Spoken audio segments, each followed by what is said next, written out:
Welcome to From Standing Charges to Smart Choices, a webinar about maximizing value with GrowSave, a program operated by NFU Energy.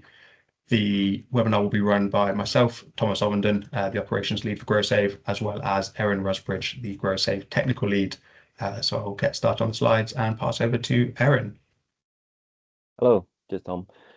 Good morning, everyone. So my talk today, I'm going to start off a little bit about GrowSave, and then I'll talk about a bit of an energy market update, particularly around some of the standing charge changes that are coming as of April. Then I'll talk some more about what has happened in the last year with GrowSave, what's upcoming sort of opportunities for the coming year, and then I'll pass back over to Tom at the end to go through incentives and some of the funding schemes that are available at the moment. So to start off with GrowSave, for those of you who don't know, it's a knowledge dissemination, knowledge exchange program in controlled environment horticulture in the UK. It's been running for a very long time, since 2007, originally under AHDB funding, but more recently under NFU funding. It's always been delivered by NFU Energy, so we've kept that sort of continuity. It's the direction of the scheme is driven by a steering group. So those are industry professionals and growers who we meet with on by every other month or quarterly to discuss what's going on, what issues they may have, or where they would want to see more sort of knowledge exchange happening. And we deliver that through a variety of content. So we do online posts, that's either sort of news type blog posts up to more technical articles or case studies. And we also do in-person events, so webinars like today. We also do sort of in-person workshops where we'll have a tour around a site, usually focused around a specific topic. We have study tours, so that's where we'll take a group of people to go and see something sort of innovative that's happening in the sector. Some of them have been in the UK, some of them have been abroad. And we'll go to see where some of the sort of new technology, some of the new management things, the stuff that we talk about within the GrowSave program, where that's been implemented successfully sort of on site. And as well, the last thing is research projects. So we've always been involved within sort of research, although one of our goals is to try and sort of expand how much we're involved in research in the coming years. But we'll either as a collaborator or contractor or doing a variety of things from technical delivery to knowledge dissemination. We get involved in research projects throughout the sector as well. New slide, please, Tom. So to start off with a bit of an energy market update. Please excuse my voice, I'm getting a bit of a cold. Energy market update. So this is the gas day ahead price. So each of these bars in this graph is 1 month averaged of day ahead gas price. And then the black lines on each bar show within that month the highest and the lowest price that was seen. The biggest takeaway from this graph for myself is the stability. This is sort of post energy crisis. Towards the beginning of 2023, January, February was the real sort of tail end of that what we call the energy crisis. Since then, it's been really stable. There's been, as you'd expect, peaks towards winter and then troughs towards summer. That's just a supply and demand thing. And yeah, the trend has been really steady since 2023. The average through 2025 for commodity gas price day ahead was 3.6 pence per kilowatt hour. So that's about 85 pence per therm. And that's, yeah, it's a pretty good price compared to where we were a few years ago. It's a price that is palatable. Particularly some of the long-term prices that we're seeing now, 60 to 80 pence between summer and winter for your sort of year ahead pricing, which is really quite good compared to what we've seen even in the last 3 years. That 60 to 80 pence is potentially worth locking in if you're somebody who uses a lot of gas, particularly if you're a CHP user, then locking in some long-term prices to sort of guarantee you know how much spending you're going to use for gas in the future, and then you can really plan your schedule around that. Next slide, please. Electricity, it's a similar sort of story. The biggest thing here to note is the sort of variability month on month. So again, each bar is the average day ahead electricity price in that month, commodity only, so that's the per kilowatt hour price. And the black bars show the highest and the lowest electricity price seen within that month. These are on half-hourly periods, which is why they get a bit more extreme. There's a few things to note about this graph. The first one, again, being consistency. The last 3 years, we've seen really stable energy price, although the sort of volatility in terms of day to day, half hour by half hour, has been quite high. The highest number on this graph there, January 2025, was just under £1,000 per megawatt hour. So that's 100 pence per megawatt hour, or per kilowatt hour, sorry. So £1 per kilowatt hour. That only occurred for 1 or 2 half-hourly periods in January. So it's not common. The reason that it spikes and troughs like this is because of renewable generation, essentially. So one of the other trends that we've seen is a large amount of negative price, sort of frequency. 5 years ago, it was very rare to see negative prices. So that's where the price to import, the cost that you pay, is negative. The grid pays you to import electricity, which is happening more and more frequently. And again, it comes down to supply and demand. So year on year, we see more and more renewable generators installed, either large wind turbines or solar PV systems. And the difficulty with those systems is that they're very intermittent, for one, but also they tend to all generate at around the same time. So across the country, all solar PV generators typically will be generating at the same time. And likewise, particularly with offshore wind, most wind turbines are going to be operating during a similar period. And that leads to times when you have way more electricity on the grid than you actually need, at which point the grid says, okay, we need to pay people to take this electricity for stability reasons. So that's why prices go negative. Likewise, prices spiking very high when the wind isn't blowing, when it's not sunny. You all of a sudden have very little electricity available on the grid. In the UK, that means that we need to turn on our gas peaking plants, and therefore the price spikes, not only because gas is more expensive, but again, supply and demand. So that's the sort of electricity trends at the moment. Again, some of these sort of spark spread on, if you're running CHP, then the spark spread is the difference between the cost of importing electricity from the grid versus the cost of importing gas to generate your own electricity from CHP. The spark spread is quite good for several of these months. However, it is getting a bit worse. So for sort of strategy, these high and low costs that we see, negative and the extreme high costs, are an opportunity for people who have, particularly the high costs, are opportunity for people with CHP, because if it's profitable for gas peakers to turn on to export their electricity, then it's going to be profitable again for CHP to do the same.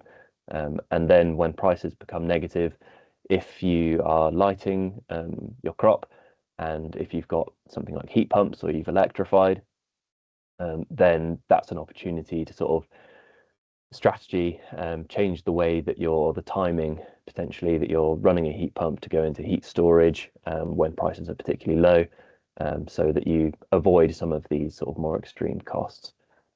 Next slide, please. This graph is a bit more confusing to read, so I won't spend too much time on it. This is future costings for electricity. This is looking at 3 separate periods, The blue line is the cost for 2026 winter electricity, the green is 2026 summer, and the yellow is 2026 January. And how the price for that period has changed in the last 12 months. And so the key message really is consistency. In early 2025, there was a couple of spikes that happened. Again, this was in the previous slide, you saw that the pricing was much more volatile during early 2025. That fairly quickly came down, and since then it's been very consistent. A sort of takeaway from this graph is that long-term purchasing can be a really good strategy. If you were purchasing 2026 summer gas, you could have been buying that really as early as February, March 2025, locking in that price, locking in a price of gas so that you know exactly how much you're going to be spending in the future. Across each of these sort of long-term products, the price is all sub £100 per megawatt hour, sub 10 pence per kilowatt hour for those who work in kilowatt hours. That's a pretty, again, palatable price. It's lower than what we've seen for quite a while. Next slide, please. On to non-commodity. So everything I've spoken about so far has been commodity. So it depends on how much power you're importing, whereas your non-commodity is sort of everything else. What you're paying for transmission charges. So when you're connected to the grid, the sort of higher voltage transmission system collects a charge from you for maintenance of that system. Same thing with distribution. So the distribution is the lower voltage circuits on the grid. When you're connected to the grid, there's a distribution charge that you pay. The standing charge is sort of the cost for your connection point, which is paid per day, and then your capacity charge is how much you pay based on how big your connection point is. So each of these are not levied on how much power you use, and they're not dependent on how much power you use, even if your electricity connection is sat there doing very little for a large portion of the year, you still pay all of these charges. Next slide, please. I'm going to speak a little bit about banding. Each of those charges are the tariff, so how much you pay depends on what banding you are. So there's two things to discuss. The first being voltage. So I've included LV, low voltage, and HV for high voltage, simply because those are the more common of the sizes of connection that are going to be in controlled environment horticulture. There is also EHV, extra high voltage. That's much less common, but that your voltage is sort of how big is the supply, depending on what equipment you've got on site. You may need a higher voltage, and again, that's measured in volts, whereas your banding is the capacity of your connection. So that's measured in kVA, kilovolt amps. It's analogous to kilowatts, but it's a power rating, essentially. It's how much instantaneously, how much do you need to draw from this supply point. So the key sort of takeaway, come April, there's a few changes that are happening, and one of them is that there are some banding changes. So if you're on some of these margins, so right now, if you are running a 80 kVA connection, then currently you're going to be in an LV band 2, whereas if you do nothing and come April 2026, you're going to get shunted down into LV band 1, which is actually a beneficial thing. The prices increase as the bands increase, so dropping down a band is a way to reduce the upcoming charges, which I'll get onto later.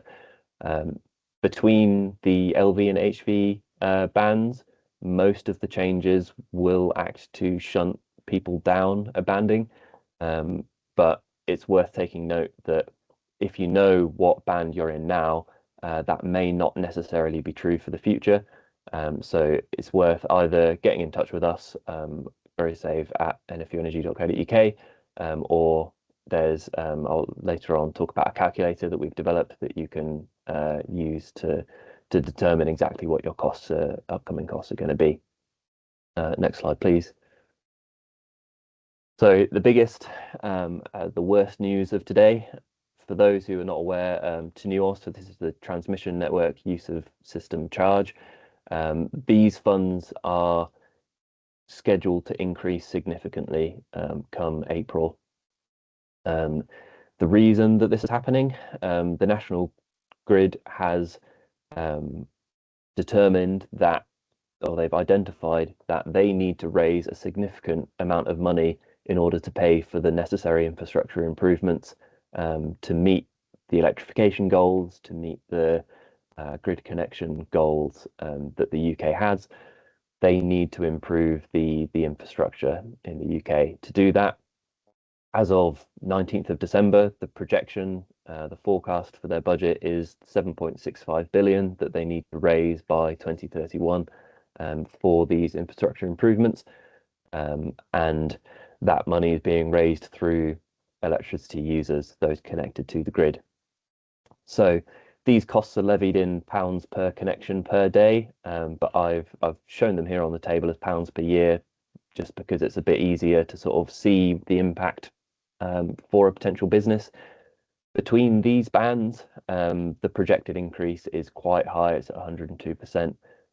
Across all bands, it's a bit lower than that, but again, the likelihood is horticultural sites are going to be within LV or HV, generally dependent on how large the site is, whether the crop's lit or not, and whether or not you have CHP, or a large heat pump could push you into an HV band.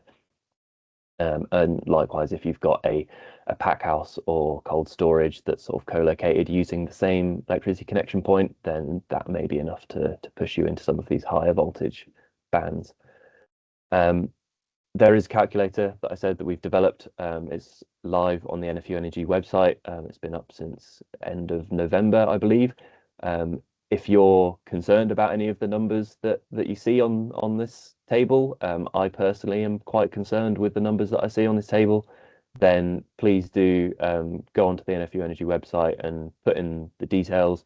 It's designed so that all of the details that you need can be found on an electricity bill or on your electricity contract. So it should all be information that you have available. Go onto the website, input the information, and it'll tell you what your upcoming cost increase is going to be, what the projected increase up until 2030 is going to be. There's an option on that calculator to allow for the NFU, National Farmers Union, to have access to that data for their lobbying purposes. The NFU are lobbying for farmers against these charges. I'll get onto that a little bit later, but it's very worth considering, particularly if you operate several grid connection points. These charges are all per connection point. So if you have a handful of lower voltage, say band 2, then at the moment you're paying just under £2,000 a year per band.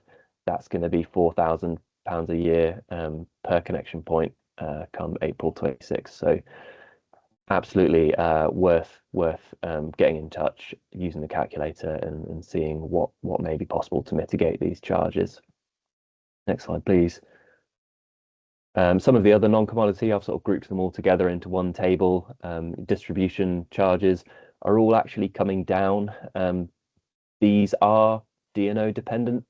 So depending on where you are geographically in the country, you'll have a different district network operator, your DNO. And so you may see higher or lower changes than what I've averaged here.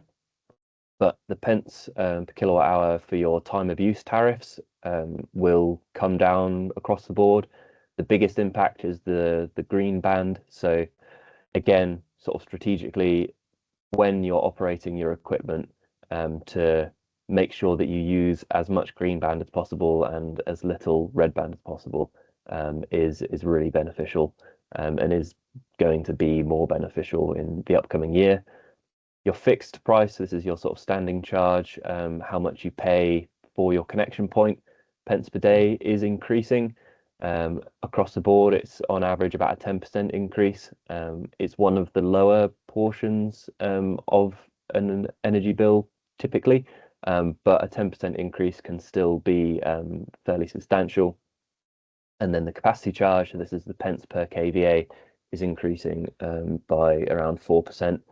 Although that number seems quite low, 4%, in reality, it can be quite a large charge, depending on how big your connection is. Again, if you've got co-located cold storage, if you've got CHP, if you're running a lit crop, then you may have a grid connection point that's in the thousands of kVA, in which time a 4% increase, if you're paying tens of thousands of pounds per year, then that 4% can quickly add up.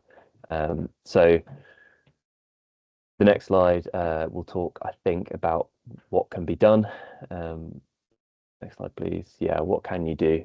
So it's not all doom and gloom. The first thing, GrowSave monthly, we release sort of energy market updates.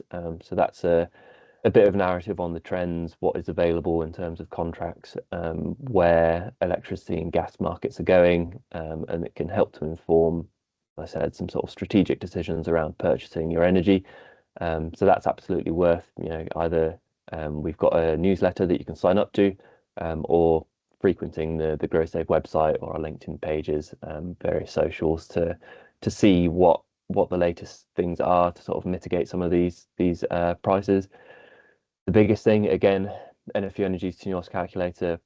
If you're at all worried about at these prices, then please do go on that. Make sure you tick the box for the National Farmers Union to aid their lobbying efforts. NFU Energy is running a webinar specifically on TNUoS next week. So that, again, if it's something that you're interested in, want a bit more detail on it, then please do sign up for that webinar. We can help. There's a few things, the first being capacity reduction. So in my experience, quite a large number of sites have a higher grid capacity, so kVA capacity is higher than it needs to be necessarily. So something that can be done is to reduce your capacity, which could potentially, depending on how much you're able to reduce it, shunt you down into a lower band, which is significantly will reduce the amount of charges that you're paying.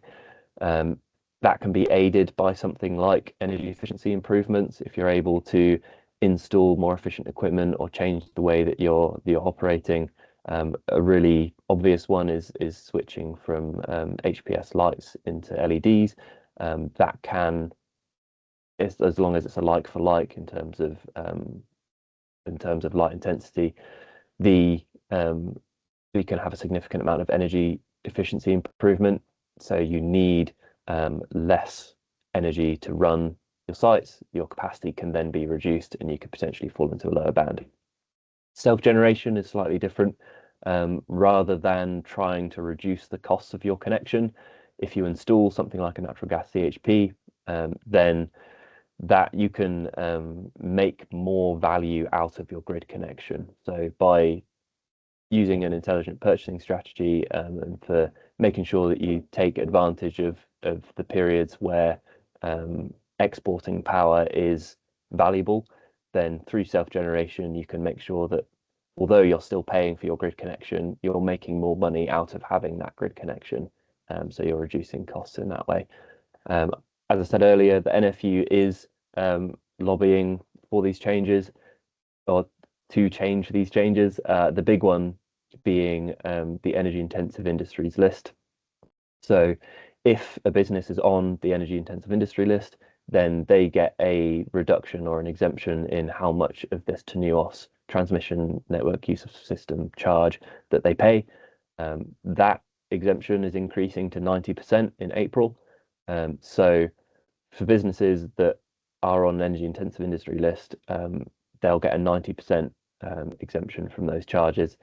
And yeah, NFU has been lobbying, fighting to try and get horticulture to be added onto that list. It is slightly more complex than that, and I think that that will be discussed in the webinar next week in more detail.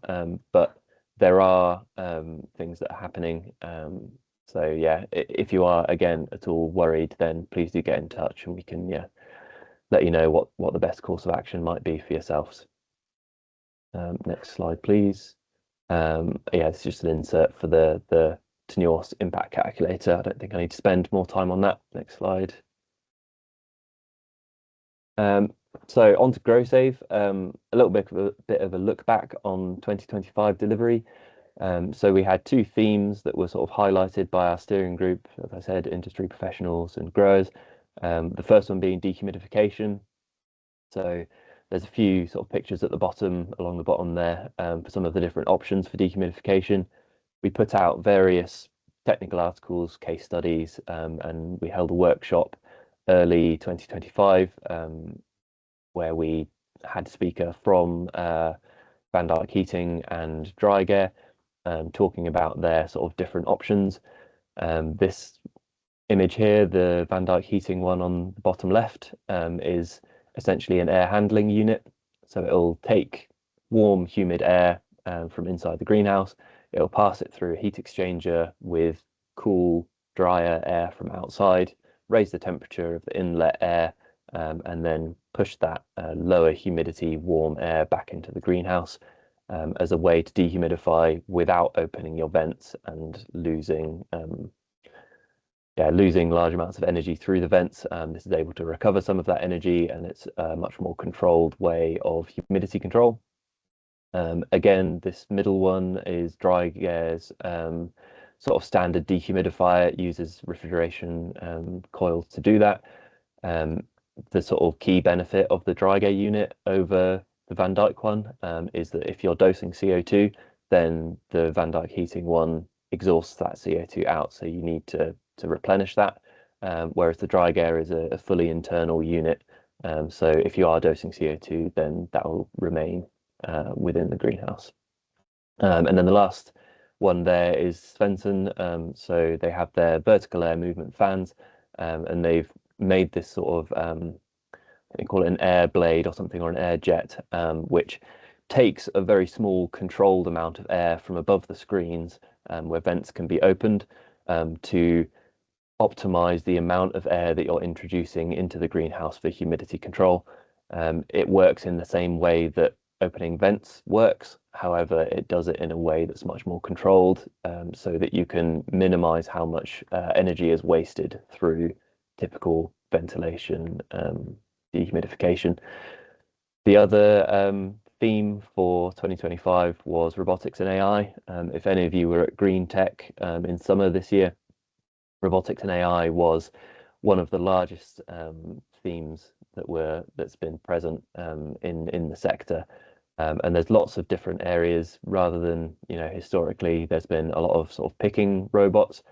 We've seen, this is one of the workshops that we held earlier in the year, these two images. We've seen things, these sort of rovers being used for all sorts of different things, whether it's UV sterilization, whether it's for sort of optics to do pest and disease sort of identification and control, or whether it's for yield forecasts and sort of ripeness predictions. There's lots of movement in the AI and robotics sort of world. We've again produced various online articles on that. So if it's something you're interested in, then all of that is freely available on the GrowSave website, looking through the archives of stuff we've uploaded. Next slide, please. As I said, we've launched a newsletter in the latter half of 2025. It's a great way if you don't have time to navigate to the website and sort of read the whole of an article, then there's sort of short summaries and takeaways from events that we've had or articles that we've published on the newsletter. So again, if you're interested, drop us a note or email growsave@nfuenergy.co.uk. We can add you to that list. Next slide, please. Looking forwards to 2026, the themes that we've sort of identified is a back to basics of energy management being the first one. We've over the years sort of fluctuated between going into sort of quite deep dive technical topics, looking at either specific equipment or something specific like humidity control or lighting or air movement. And we fluctuate between going into lots of detail to then bringing it back to a back to basics to make sure that a core audience, the largest number of people can benefit from the program as possible. So we've just recently published the first in a series of sort of understanding your energy bill. So the first one has been published again on non-commodity charges, and that's going to be a series over the next few months where we sort of go into each part of an energy bill and describe what the numbers mean, what the units mean, and how you might be able to reduce some of the costs. The next theme that we've identified for the coming years, research and innovation, and that sort of ties in with this industry collaboration point. As I said earlier, we've always been involved in research, but we're really keen to expand how much we're involved in research. This image here is from a workshop that we did in summer last year at the Warwick Crop Centre. This particular trial that they had going here was they were using beneficial microbes as part of a disease management sort of strategy. They had a few other things going on with ETFE panels rather than glass on this site as well. There's various research projects that are going on sort of all throughout the sector, and I would really like GrowSave to become a bit of a sort of knowledge hub of coming to GrowSave to see, okay, what is going on in the sector. There's a risk of being sort of insulated and not hearing some of the great innovation and research that is going on in the sector. So yeah, we've been reaching out to all of the various growers associations and other academic institutions, etc., to get more of a presence there and to make sure that the latest information is being sort of spread across the industry. Next slide, please. One of those projects that we're collaborating on is Project Gastro. So that's geothermal and advanced spectral transmission for regional optimization, I believe is what that acronym stands for. It's an Innovate UK project, a collaboration between University of Lincoln, Pilkington Glass and NFU Energy. Essentially what they've done at the Rysholme campus of Lincoln University is they've built, albeit a very small footprint greenhouse, but they've built it to sort of very closely mimic what commercial greenhouse would look like. They're growing strawberries at the moment. They've got a geothermal heat pump heating system, which is providing the heat for these crops. And they've also got this novel coating for the glass, which is an infrared reflective coating, which Pilkington have developed, which is on 2 of the 4 blocks.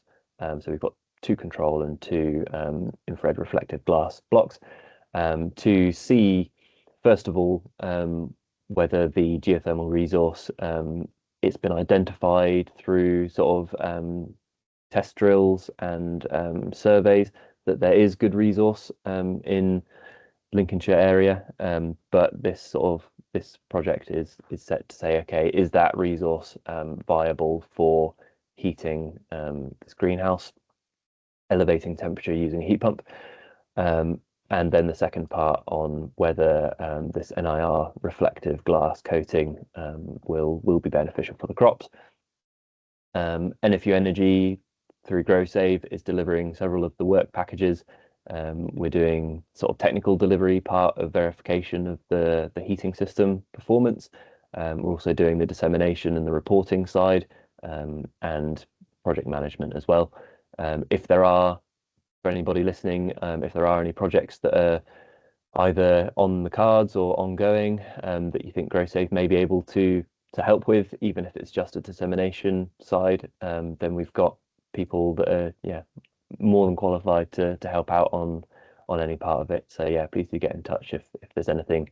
And later on, when Tom talks about some of the funds that are available, if there are some ideas that people have, then again, get in touch and we can see whether we can help to facilitate getting some funding to do some research. Next slide, please. Some preliminary results from Gastro. So this is the temperature in each of the blocks and against ambient temperature. So for context, block 1 and block 3, so that's the dark green and the blue, are the control glass, and then the sort of brownish color and the light green, blocks 2 and 4, are the infrared reflective glass. The sort of key takeaway is that this was during winter. The minimum temperatures were consistently achieved even when ambient temperature was below 0. The target temperature was reached by the heat pump system, which is very good news.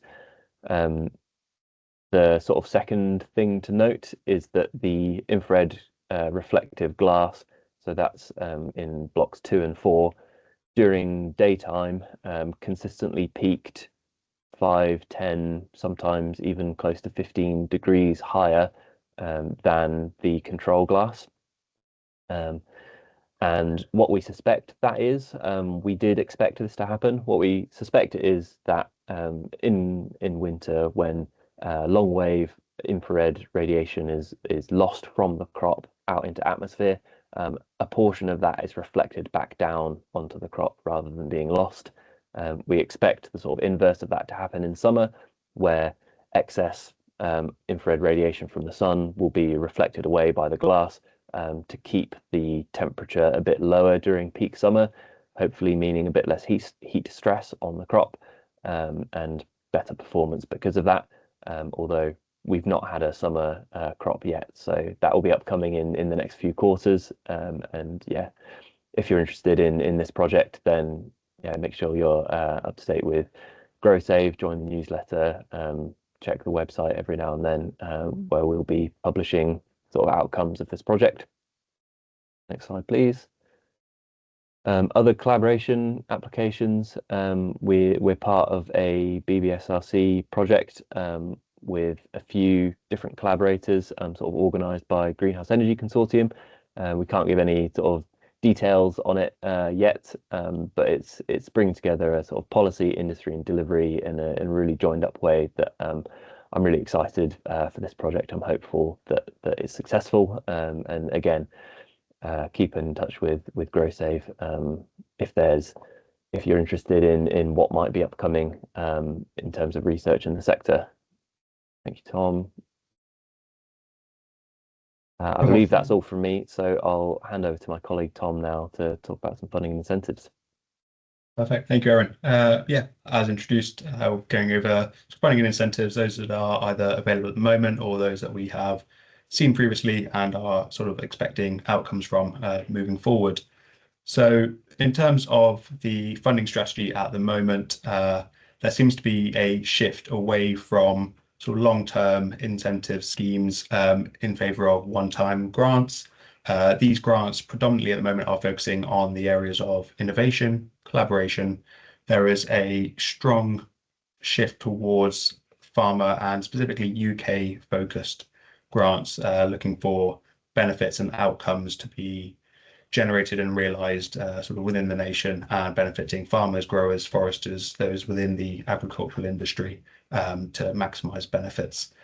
The three key areas that come up time and again across these grants are productivity, resilience, and sustainability. Either one or all three, but obviously the more of those that you meet, the stronger your grant will be considered in terms of the those that are approving the grants that will take it with. The process of these grants at the moment is involving typically the application window, quite short, usually 8 weeks or so, and often there will be an interview process, occasionally including a presentation. Occasionally you will be informed whether you have been successful prior to the interview, and that will then bleed further down the line of approval of the grant, with the grant funding agreement at the end of the day. Other times the interview is a requirement ahead of approval of the grant itself. In terms of funding schemes that are available at the moment, as I mentioned, innovation is a key focus for those administering the grant at the moment. So UKRI, UK Research and Innovation, and Innovate UK, two key bodies in administering funds available to farmers and growers. The first is Adopt. This is very farmer focused. We're currently in round 5, and this is due to end next week in 4th of February.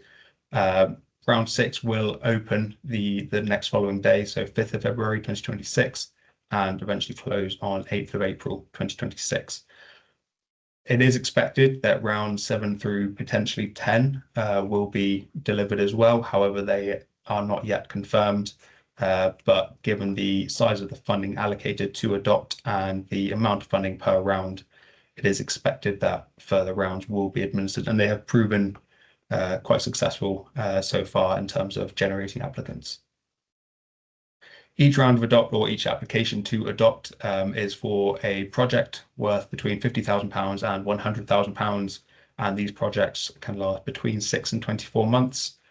Each project, as I mentioned, must be focusing on an innovative solution to an on-farm challenge. They are looking at collaboration between different groups, either different farmers, say multiple farming groups or growing groups.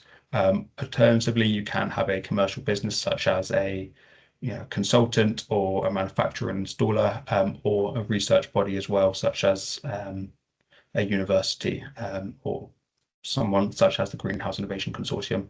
They could be introduced as well.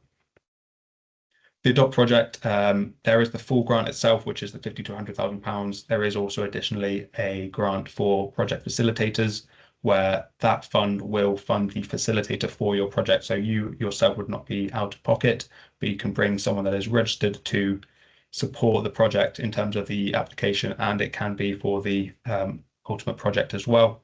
NFU Energy have several registered project facilitators, but there is a long list or database on the UKRI website.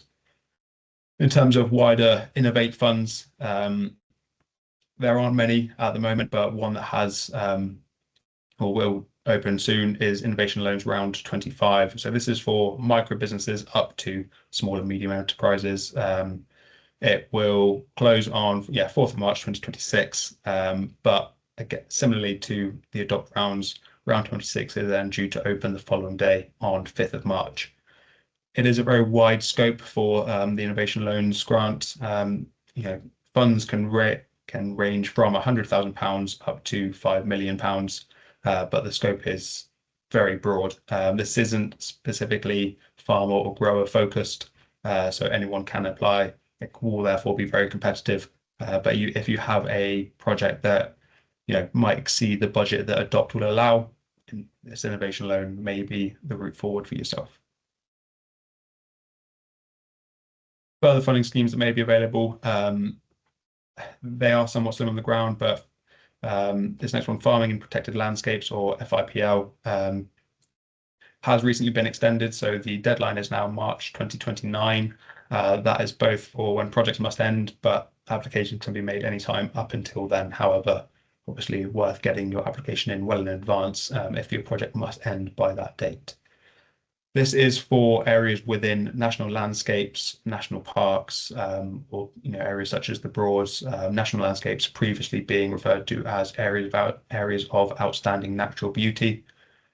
This grant will support areas such as nature recovery, mitigation of climate change and its effects, promotion of cultural landscapes, or improving the quality and character of a particular landscape, one that is given the status of national landscape or national park.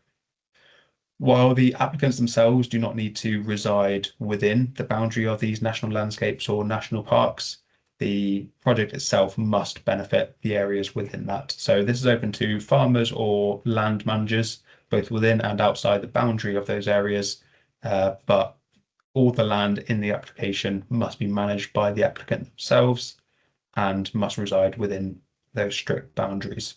All applicants must also have all total control over the activities within the application, those activities that go towards focuses such as nature recovery, mitigation of climate change.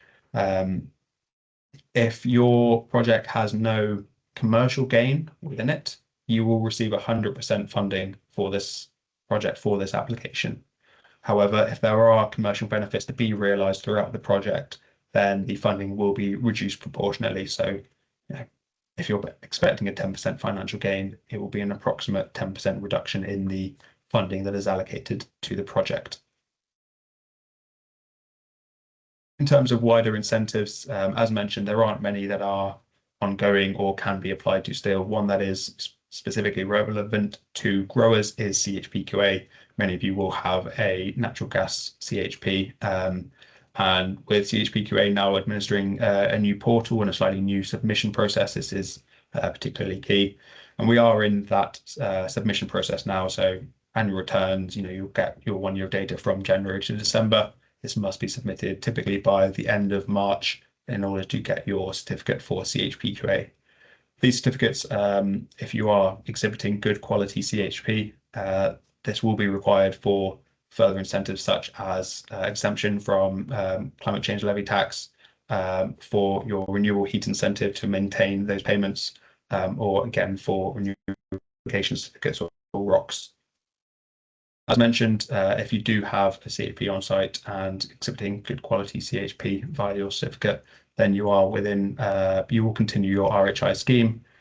This is a 20-year scheme. It closed March 2022. However, if you do want to get within that scheme, then you can administer a transfer of ownership where you will take an RHI registered boiler or system or CHP and then move that to your site. And there is some work to go through to get there, corresponding with Ofgem.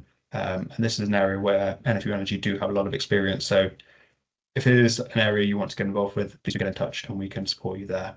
And similarly, if it's a natural gas CHP or combined heat and power system, then you will likely be looking to get as much exemption as possible for the gas used. And by exhibiting good quality CHP, then you are eligible for up to 100% exemption on the taps there.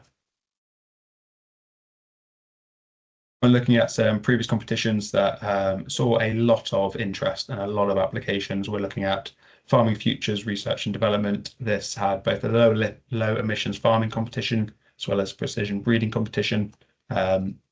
These were much larger projects going up to £1 to £2.5 million. However, as a result, they were very competitive, only seeing potentially a handful of successful projects at the end of the day. Given their success and their interest, it is possible that a further round will be administered, but as it stands, nothing has yet been released, but it is something that we would be keen to push for. There's also the DEFRA Farming Innovation Competitions.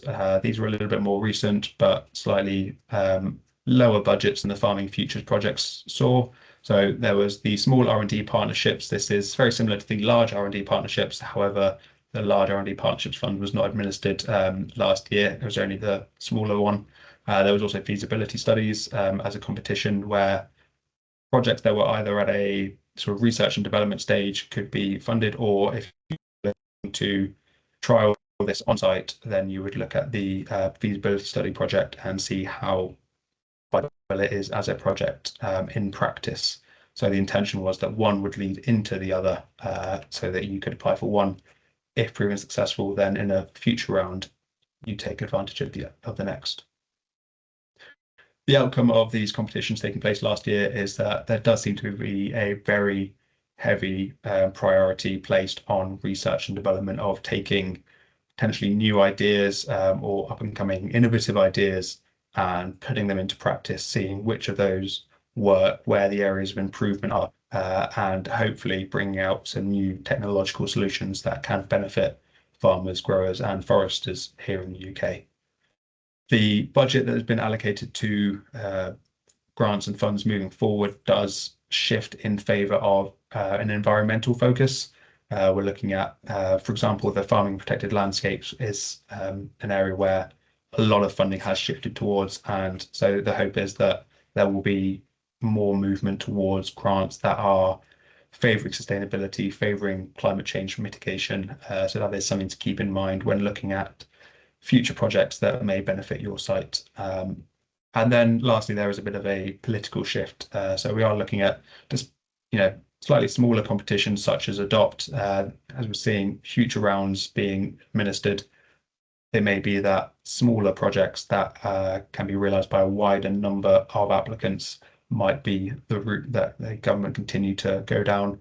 And there is that slight change in focus towards realising new projects, bringing them into practice on farms and on horticultural sites. So that's where we believe things are leading towards. However, it is dependent on where the governmental budget is allocated and where the priorities seem to lie for the future of farming and growing.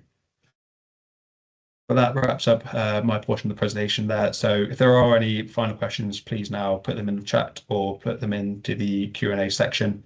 I'm now going to close the slides and we will see if there are any questions to answer. Yeah, it looks like we've had a couple. The first one from Greg Colebrook. How do you check your site capacity? I can take that one. So there's a couple of ways. The easiest way is that it should be on either your electricity contract or any one of your electricity bills. One of the lines on your bill should be a capacity charge, and against that it'll say what the tariff is that you pay and how many kVAs you're paying that for, and that will give you your final price.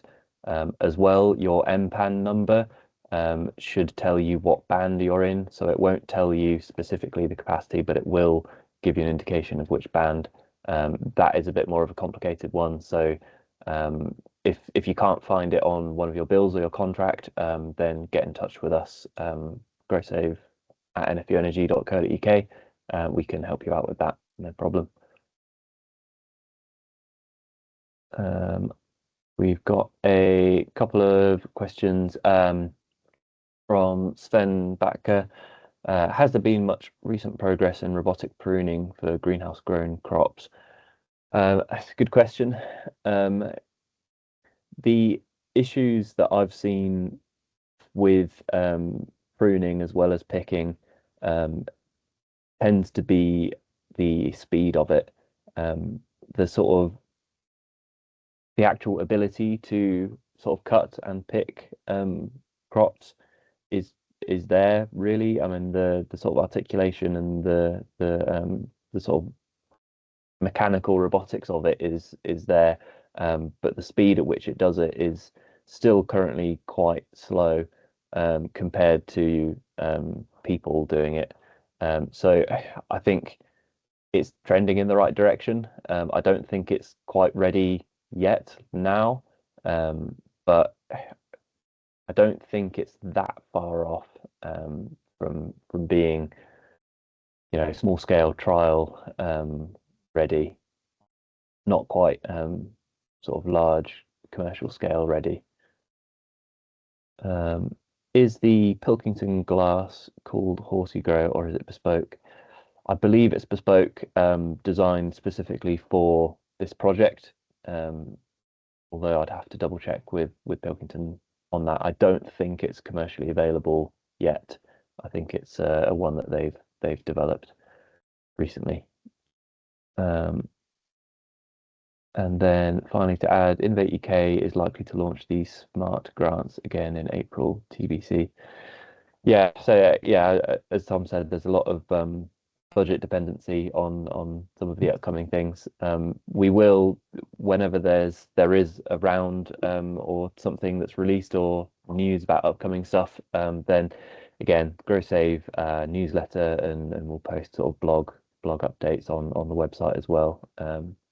I'm sure, yeah, Tom will happily keep everyone up to date with whatever comes up. Badly, yeah.